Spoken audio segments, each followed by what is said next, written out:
Welcome to the deep dive. Yeah.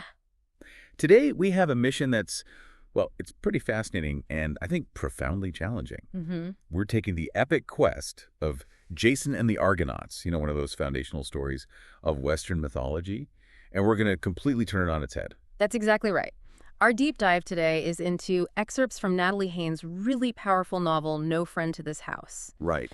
And this isn't just, a simple retelling. It's a total reframing of the structure. Yeah. Our mission for you is to understand how this novel shifts the entire focus away from Jason's supposed glory. If you can even call it that. Right. And onto the profound cost of that ambition, we're going to be analyzing the characters, the events, and the devastating questions it raises about heroism and agency, especially for the women who were really the true architects of the whole quest. I love that Haynes takes this on. I mean, for anyone who doesn't know her work, Natalie Haynes is just brilliant at making the classics feel accessible and relevant. She is. She's won the Classical Association Prize. She has that fantastic BBC Radio 4 show.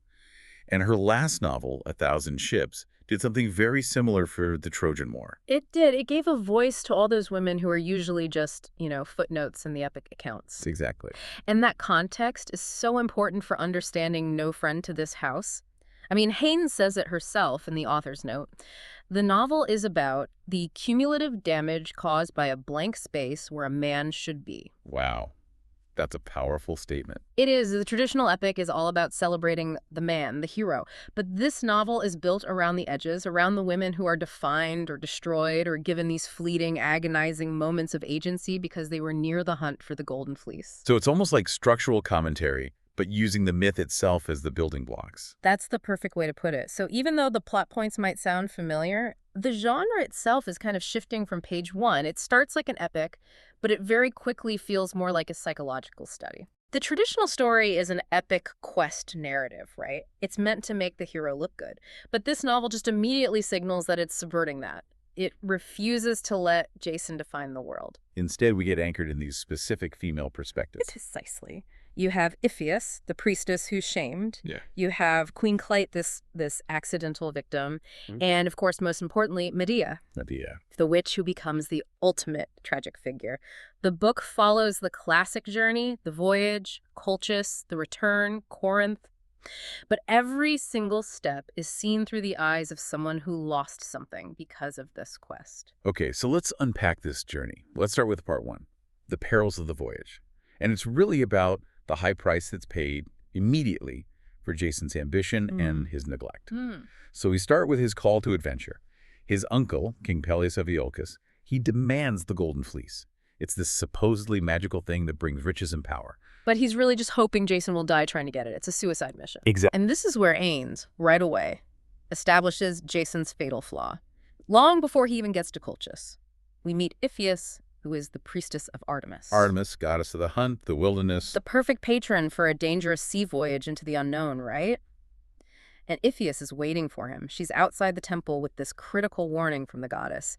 She's foreseen his departure. And Jason, in his single-minded rush, he just commits this devastatingly casual act of neglect. It's more than neglect. It's a profound slight. A slight against the goddess and against her messenger. He just walks right past the temple without a prayer, completely ignoring Iphias. And the consequence is immediate. Devastatingly so. For Iphias, she loses the memory of the goddess's warning completely. It's just gone. And for Jason, the message is crystal clear.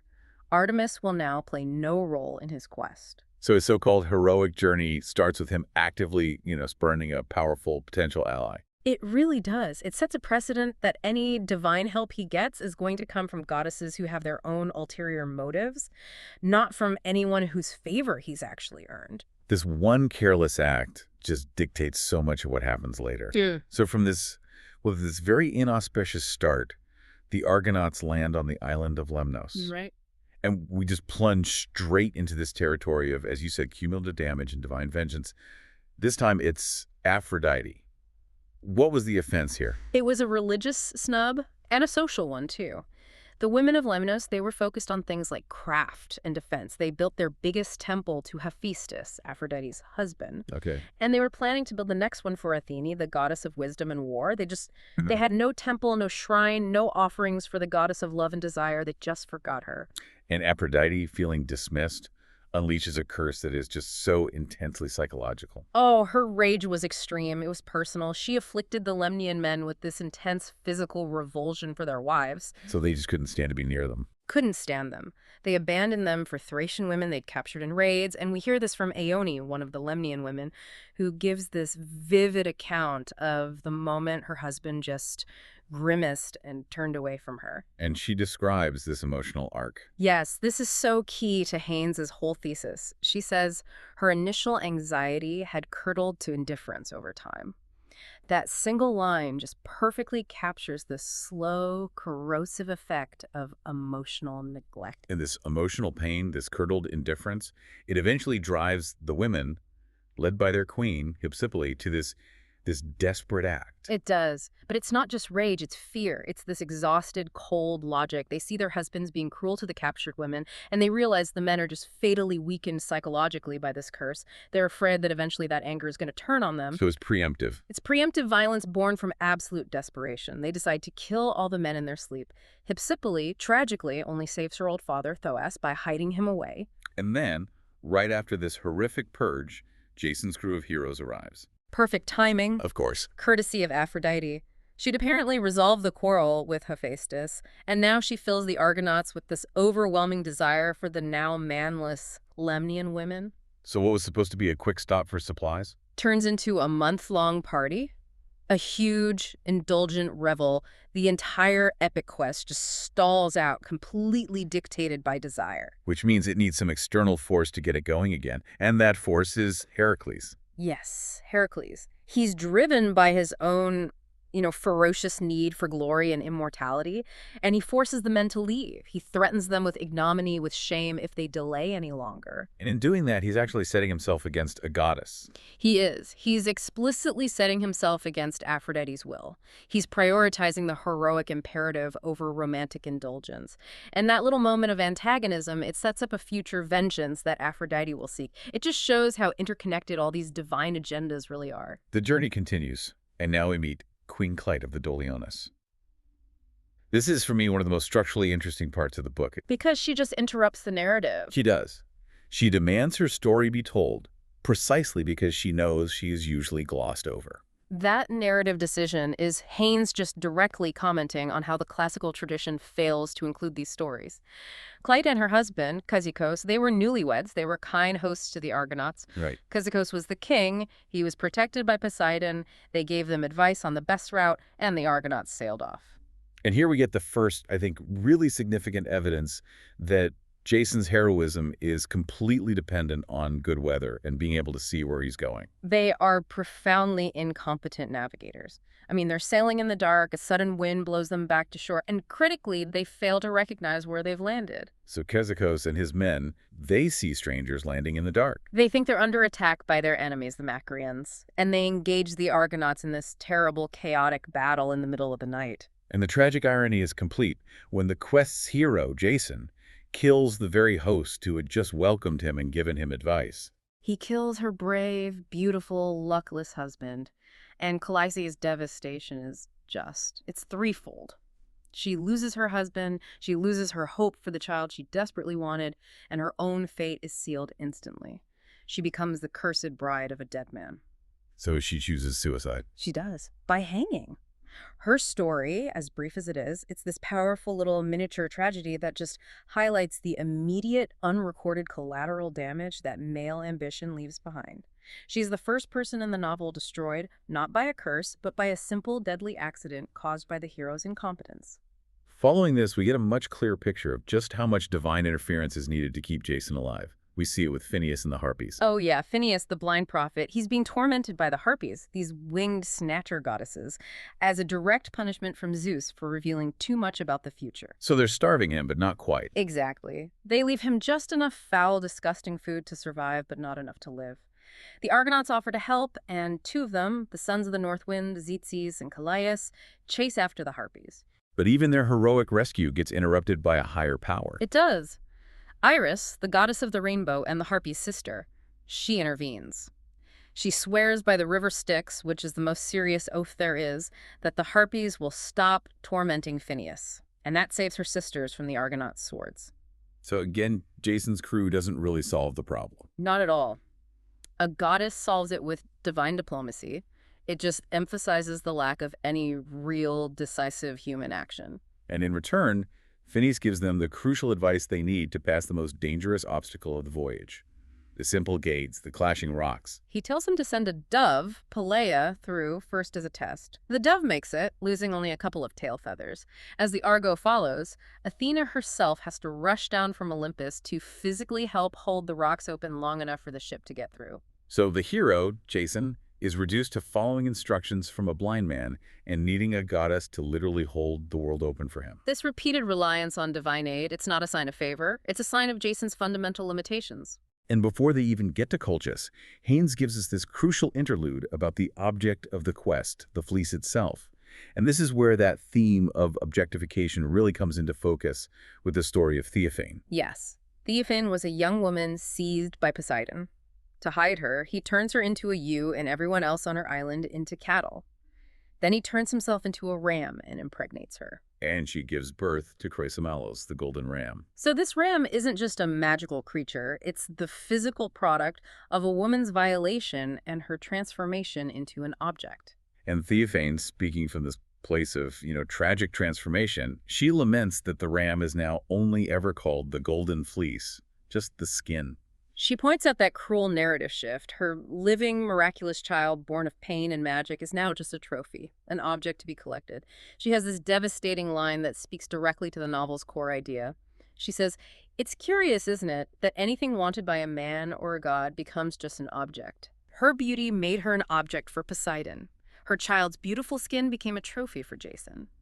This sets the stage perfectly for Medea, who is the next beautiful, powerful woman that Jason will turn into an object to possess and then discard. We also get the backstory of how the fleece got to Colchis in the first place, with Phrixus and Hel fleeing their stepmother, Ino.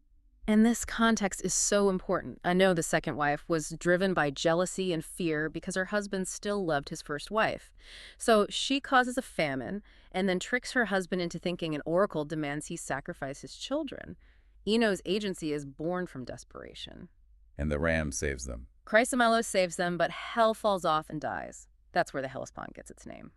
Phrixus lands safely in Colchis, where the fleece now hangs. A symbolic object born from a woman's pain, divine possession, and another woman's desperate malice. So the physical dangers of the voyage are over, but the emotional and psychological peril is just beginning in Part 2, Colchis and Medea's agony. And this arrival signals a really profound shift in the genre of the story. Absolutely. The muse of love poetry herself, Erat, she literally steps in and claims the narrative from her sister Calliope, the muse of epic poetry. And she's brutally honest about it. She is. She points out the huge flaw in the epic so far. The Argonauts keep failing and then being saved by goddesses. She says, and I love this, I'm not saying this story hasn't got the makings of an epic, but it isn't a very satisfying one so far. Because it wasn't heroic, it was just transactional. And Retold says the story gets complicated in Colchis because the goddesses will now act less directly. Exactly. The story now shifts into the realm of love, deceit, passion, manipulation, which is Retold's domain. And this whole pivot is driven by the intervention of the triple goddesses, Hera, Athene, and Aphrodite. And Hera is the driving force. Completely. Her focus is entirely on punishing King Peleus, who had scorned her. For Hera, Jason is just the best means to get this slow, painful, devastating revenge on Peleus. So Medea isn't a target herself. She's just a tool for Hera's long game. A potent but totally disposable tool. Hera gets Aphrodite to have her son, Eros, shoot an arrow into Medea, making her fall madly in love with Jason. And that magical compulsion is the absolute key to Jason surviving in Colchis. When we experience this magical attack from Medea's perspective, it's anything but romantic. It sounds like an assault. It is. Medea is a powerful witch, a priestess of Hecate. She describes seeing the strangers and screaming, not with desire, but with terror. She's immediately hit by this unseen force that causes sickness and intense pain, like someone was stabbing me with long brooch pins. And her witch mind knows it's not natural. Instantly. She knows it's a powerful magic designed to wound her will, not kill her body. Her reaction is pure agony and fear, which she then has to fight against. So when she finally meets Jason, she's completely split. Her intellect and her magic are fighting this overwhelming emotional compulsion, and she sees right through his appeal. She does. She notes he seems taller and more athletic, but that he radiates this strange sort of flatness, as though someone were holding gauze in front of my eyes. It's an illusion. It's a complete illusion. And this is confirmed by Coroni the Crow, who tells the Argonaut seer that the divine glow, the enhanced beauty, the athleticism, it's all an enchantment from Hera.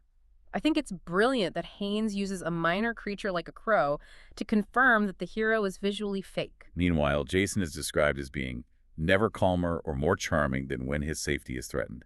He knows exactly how to play the role. He plays the charming supplicant perfectly, asking for her help with King Aeetes' impossible challenge. Right, the fire-breathing bulls, plowing the field, sowing the dragon's teeth. And then defeating the army of earthborn warriors that springs up, and Jason swears these sacred oaths by Zeus, and critically by Hera, the goddess of marriage, that he'll marry Medea and make her famous. But Medea sees the truth. Despite the arrow, she sees the frank hunger in his eyes is for the drug he needs, not for her. The tension is that she sees the deceit, but is powerless to resist the compulsion. Which brings us to her painful betrayal of her family.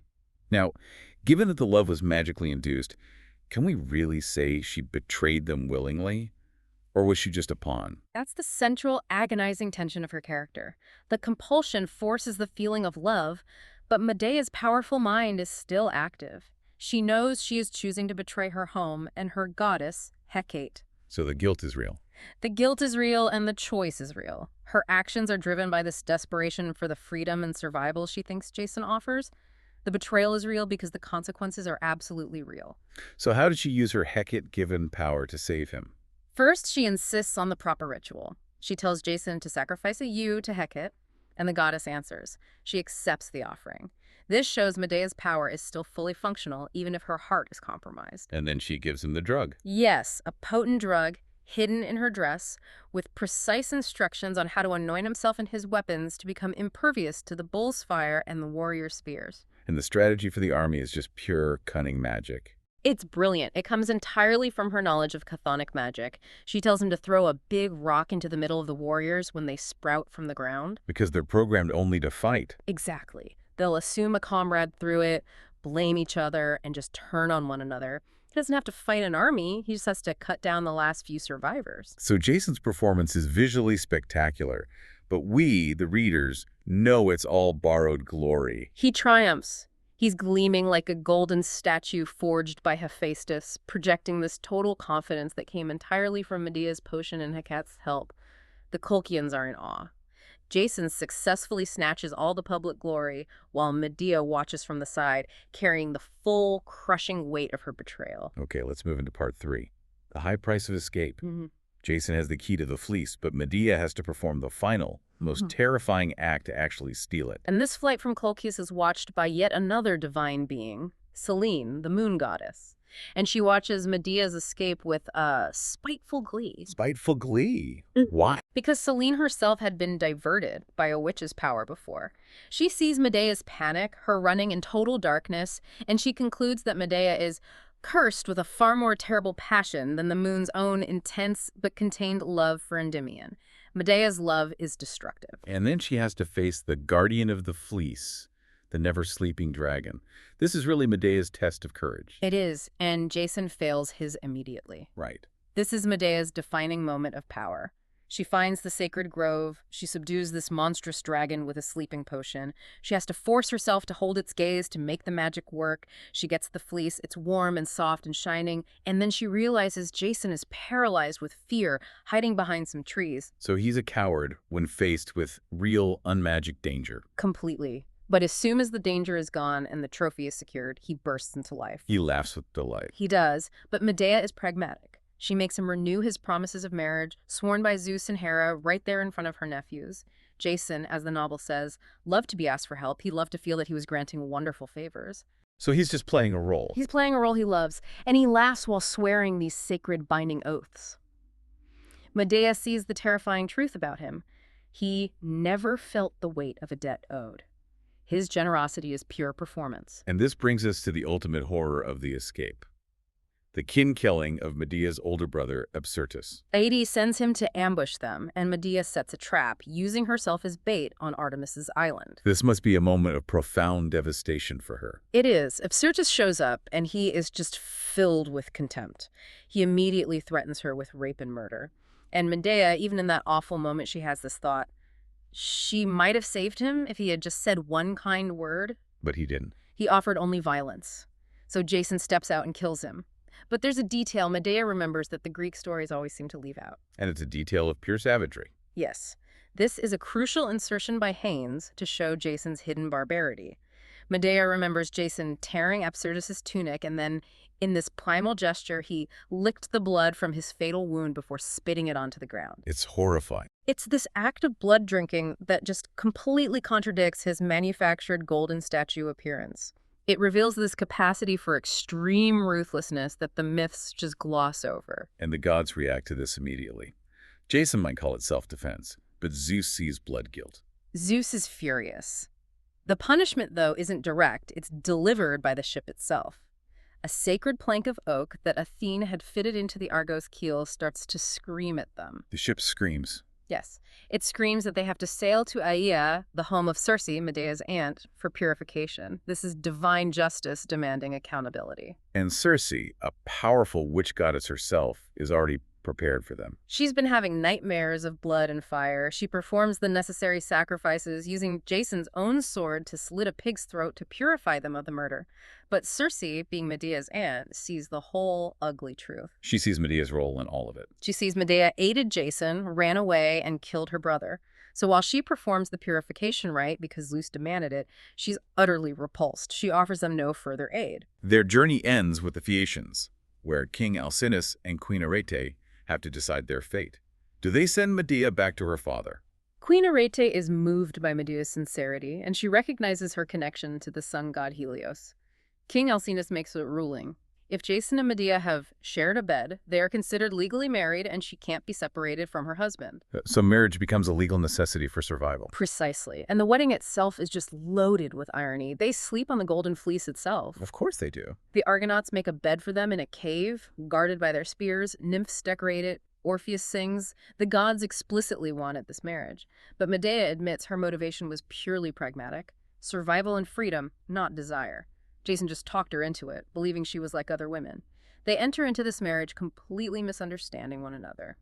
So now we're in part 4, Corinth and the unraveling. The quest for the fleece is over. Jason's heroism is immediately replaced by Hera's deep-seated need for vengeance on Peleus. They return to Iolcus, and Medea's reputation as a witch is, solidified. She allegedly rejuvenates Jason's father, Aeson, making him walk again. It's not clear if it's the fleece or a potion. But the spectacle is what matters. The spectacle is everything. It's the bait for Peleus' daughters, the Pleiades. And they're worried about their father's health, so they fall right into Medea's trap. Medea gives them the staged demonstration. Yeah. She cuts up an old ram, boils it with herbs, and a revived lamb emerges. So the Pleiades, believing they're doing an act of love, they cut up their own sleeping father. And then Medea just doesn't provide the right herbs. She doesn't. She allows Peleus to die this slow, horrifying death, and that fulfills Hera's very specific long-term need for a slow punishment. This act achieves Hera's vengeance, but it also seals their fate in Iolcus. Peleus' death gets them banished, and they end up in Corinth. Right. And this is where, stripped of the quest, Jason's true, unheroic character really comes out. This is maybe the most devastating analytical part of the book. Medea, no longer under the full influence of Eros' arrow, can now see Jason clearly. And she observes that he is easily bored and pathologically dependent on external validation. He hates constants. He abhors them. He swings between self-confidence and despair. After a few months, he's not a celebrated hero anymore. He's just an ordinary man with a foreign wife. And he's constantly snatching credit for her skills, believing his own generosity is the cause of everything good. This obsession with public image leads directly to his ultimate betrayal.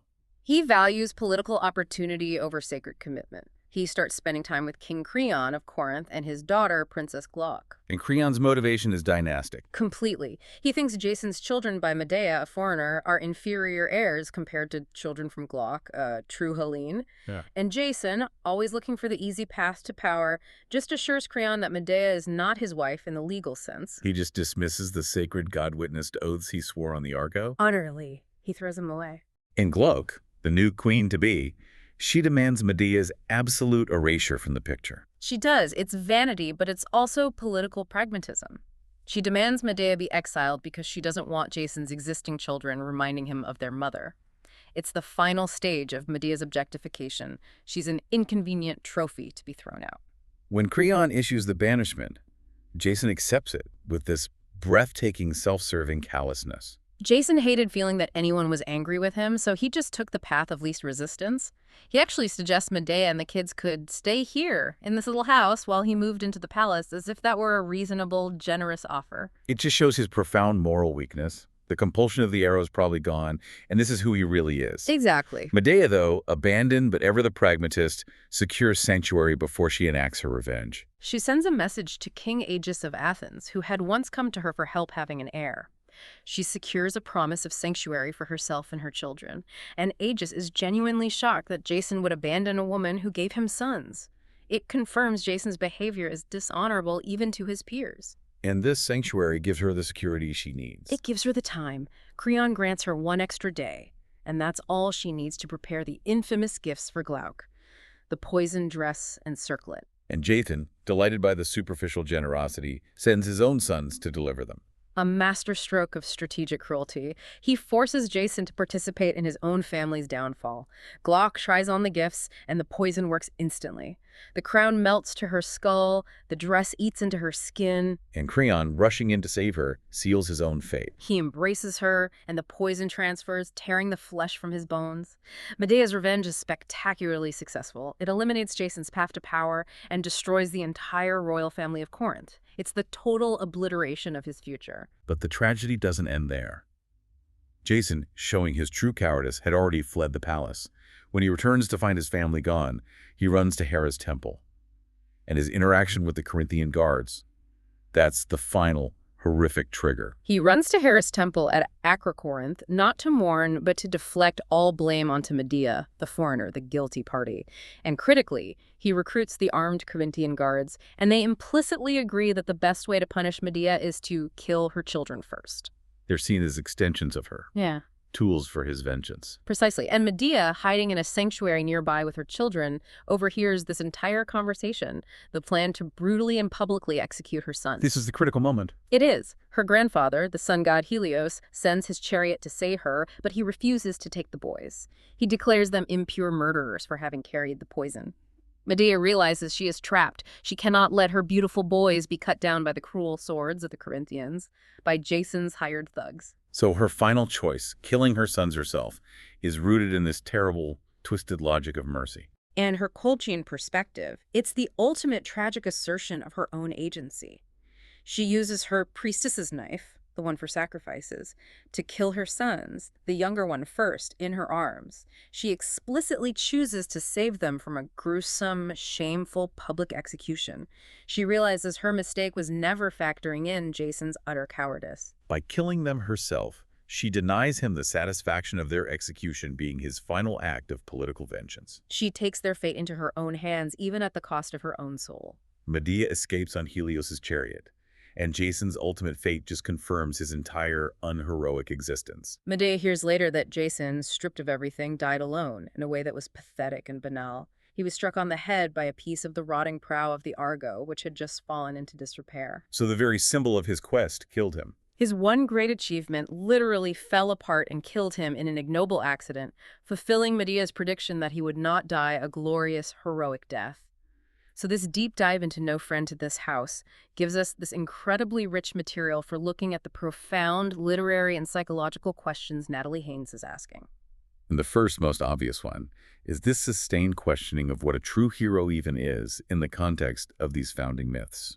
Haynes just brilliantly dismantles Jason's heroic status. He is, as she puts it, heroic in his ambitions, but not especially in his powers. He has this dangerous charisma that draws powerful people to him, but it masks a constant failure to act decisively or courageously on his own. His quest narrative is less a story of achievement and more just a checklist of divine interventions. I mean, if you look at the balance sheet of divine aid, it's comprehensive. He needs Aphrodite for love, Hera for vengeance, Athene for strategy and force, Hecate for protection and knowledge, and Circe for purification. His journey is only possible because of external manipulation. Exactly. You have the curse, the rescue, the manipulation, the purification. This extensive reliance on divine puppetry, combined with his lapses into savagery, like licking Absyrtus's blood and his political cowardice. It suggests that the traditional definition of a hero prioritizes appearance and achieving the objective over any kind of inherent moral strength. The second major theme that Haynes just relentlessly enforces is what you call the narrative of possession, the one that connects Theophane, the Fleece, and Medea. The story consistently reduces women and even magical beings to things or objects to be used and possessed. Theophane's transformation into a ewe, her child into a fleece, it's a reduction from living being to valued trophy. And Medea herself realizes this has happened to her. She does. She realizes she was reduced to an object by her beauty, her magic, and Jason's ambition. He took her skills for his own glory, and then when she became politically inconvenient, he treated her as a disposable object that could just be legally erased.